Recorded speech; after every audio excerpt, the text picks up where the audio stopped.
Hi, my name is Brian. I'm a college student. One night, me and my friends and my girlfriends decided to party in an unfinished building on the outskirts of town. There were 6 of us.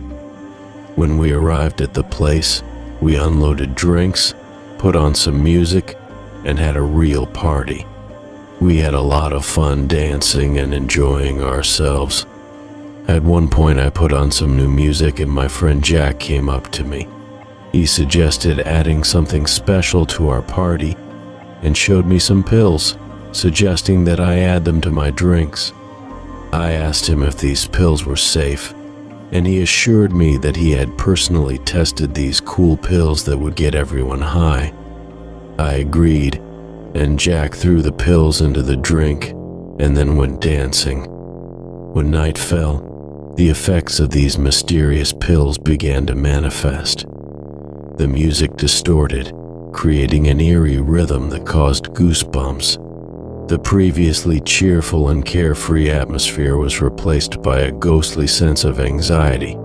The laughter of the participants was replaced by intense glances, and the dancing turned into chaotic and clumsy movements. Feeling the effect of the pill on me, I went to the window and looked out into the darkness. What I saw made my blood run cold.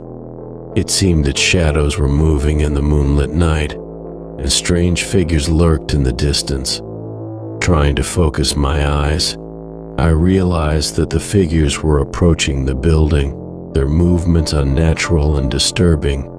Panic gripped the group as they tried to make sense of the disturbing events unfolding around them. Suddenly, the music stopped, plunging the room into an oppressive silence.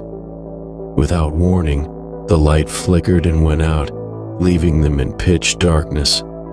An inexplicable feeling of horror hung in the air. They frantically searched for a way out, but the building seemed to spin and spin, leading them in a circle and luring them into its sinister embrace. Every sound, every whisper of the wind seemed to carry an ominous presence, and the group's sanity began to collapse as the night wore on. The group's terror grew as they found themselves in the grip of unimaginable terror. Whispers echoed through the dark corridors, and there was an ominous presence in the air that seemed to penetrate into the very soul. Their senses were heightened in the darkness, and they were acutely aware of something sinister lurking beyond their line of sight. The shadows danced and twisted, taking grotesque shapes that breathed terror. The once familiar building now seemed to them a maze of nightmares, each turn of which took them deeper into the realm of unspeakable horror. Attempts to escape only increased the feeling that they were being hunted. Each door led to a different part of the building, as if the structure itself was conspiring against them. The air turned icy, and their breath hung in the air like a ghostly mist, compounding the chilling atmosphere that engulfed them. As we huddled together, our minds were racing with fear. It was as if the very walls of the building were alive with evil energy, feeding off our terrors and translating them into our deepest fears. So we sat huddled together all night, unable to move. In the morning, as the sunlight streamed through the windows, the fear and terror we'd felt evaporated, and we came to our senses, staring at each other without realizing what had happened to us. And then my eyes met Jack's, and it dawned on me that it was all Jack's fault, or rather his damn pills. I walked up to Jack and slapped him across the face with all my might, and he fell down. Brandon grabbed my arm and screamed what was going on. I told him what had happened, and about the pills, and that all the horror we had experienced was Jack's fault. If he hadn't mixed the pills with booze, this whole nightmare wouldn't have happened. Jack stood up, pressing his hand to his bruised face, and tried to explain that he hadn't realized that the pills would work like that.